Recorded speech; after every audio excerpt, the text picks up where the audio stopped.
We all know that the bishops, they really love long diagonals.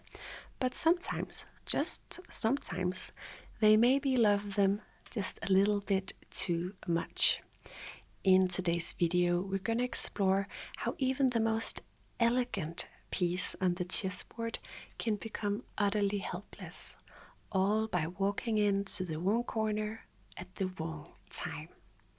Maybe you even recognize this position.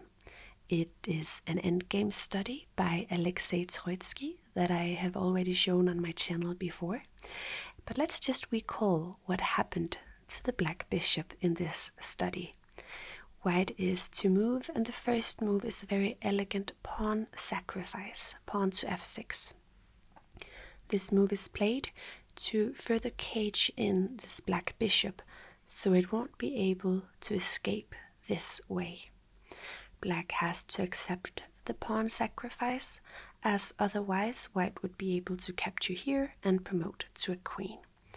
So black captures the pawn, and now the hunt on the poor black bishop begins.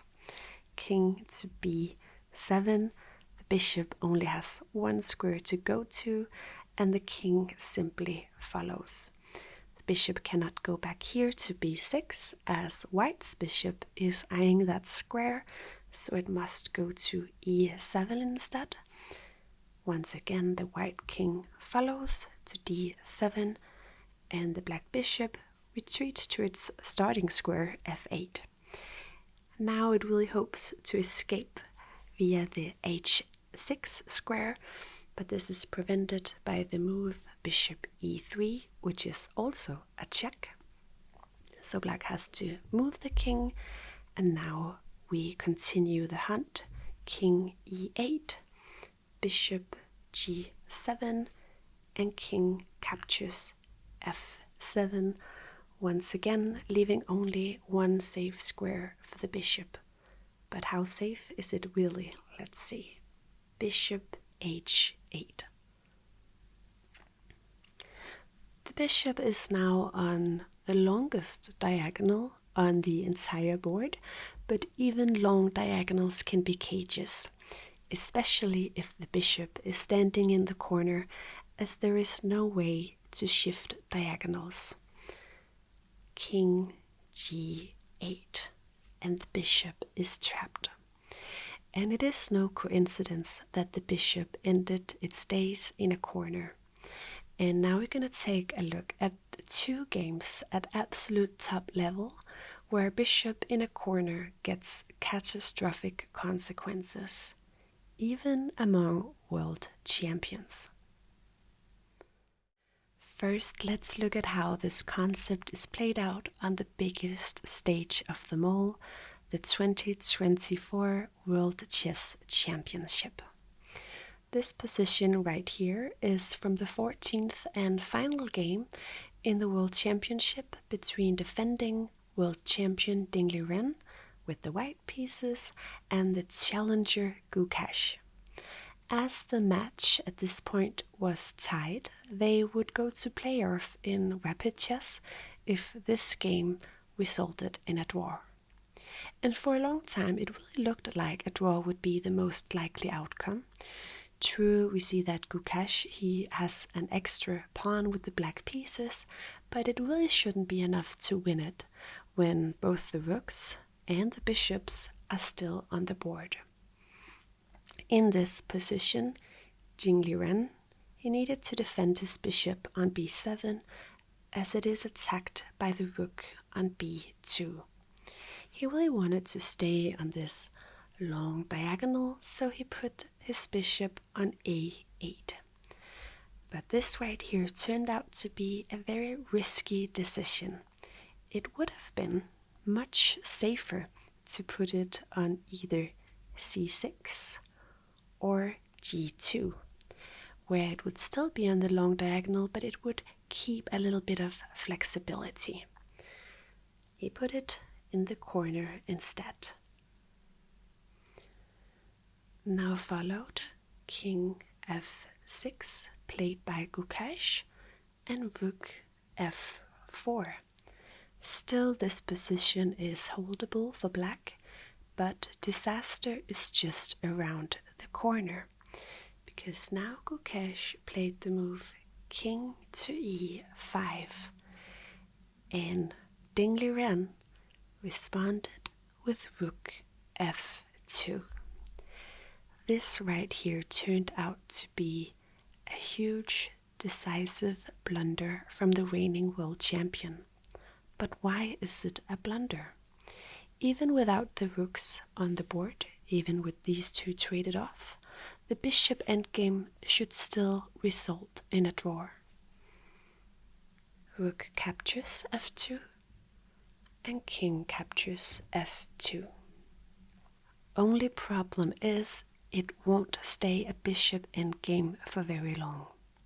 Because of the white bishop's kind of awkward placement here in the corner, black can now force the bishop off the board with the move bishop d5.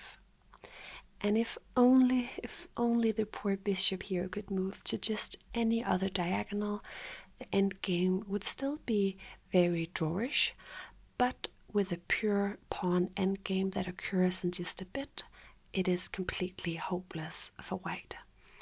White has to accept trading off the bishops. Here, Ding Liren tried his best to keep the black king out of his side of the board, and there is actually only one single winning move for black, but it is also the most natural move if you're familiar with pawn endgames and their key concepts. Here, black simply takes the opposition. This is what we call it when the kings are standing in front of each other with one square between them. This forces the white king to go back, and once it does so, Gukesh instead takes the diagonal opposition, like so. So this is when they're diagonal from each other with one square between them, and Ding Liren resigned in this position. There is absolutely no way he can stop this black king from penetrating, winning this pawn, or creating a winning passed pawn. With this, Gukesh was the new world champion. If you haven't watched the clip of this last match where he realizes that he's going to be a world champion, I highly recommend that you check that out. It's very filled with emotions, and you can really see how both players are feeling when they play this very tense endgame. Now let's look at a different and even more recent World Chess Championship. This time in the Women's World Championship between Yu Wenjun and Tan Song-yi.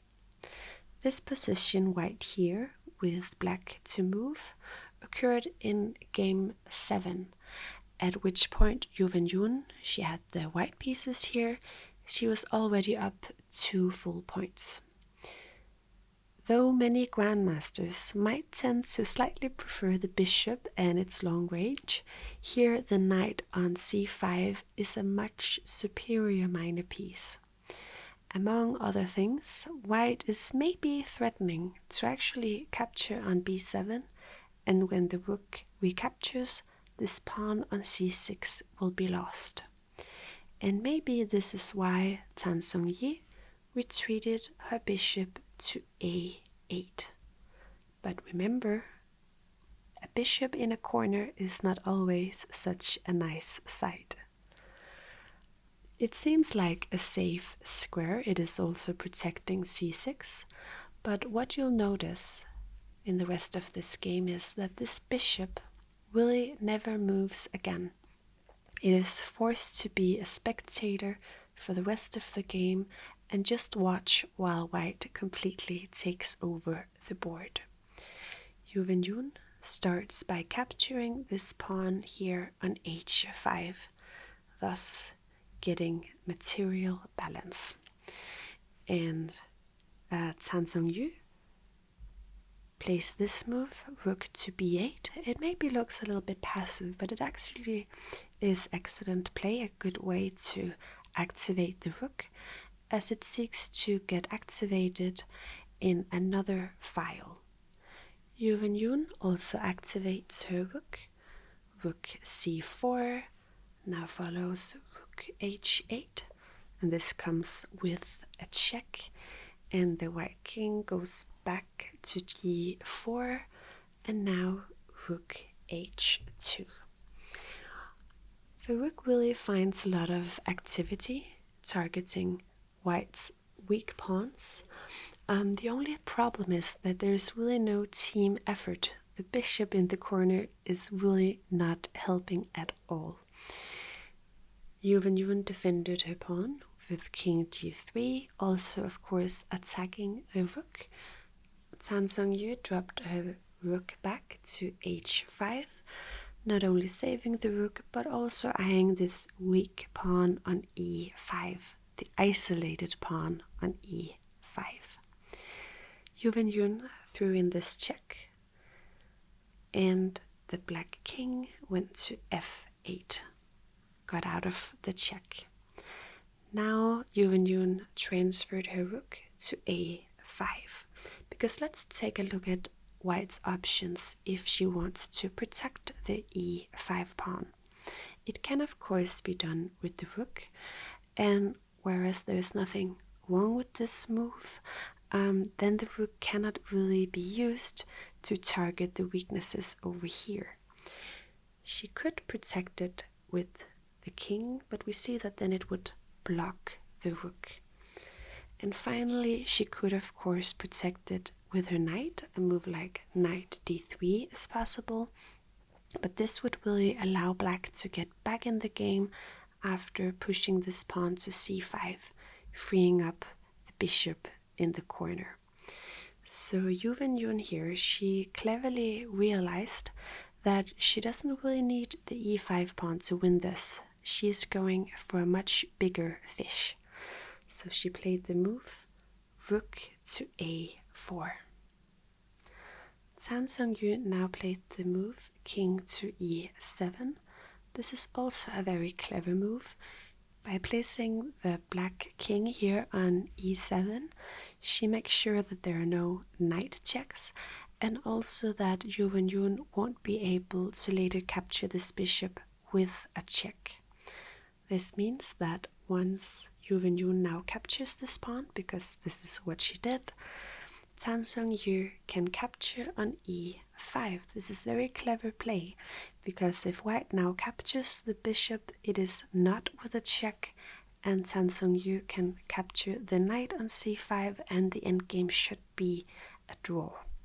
But Yun, she was even smarter than her opponent in this game.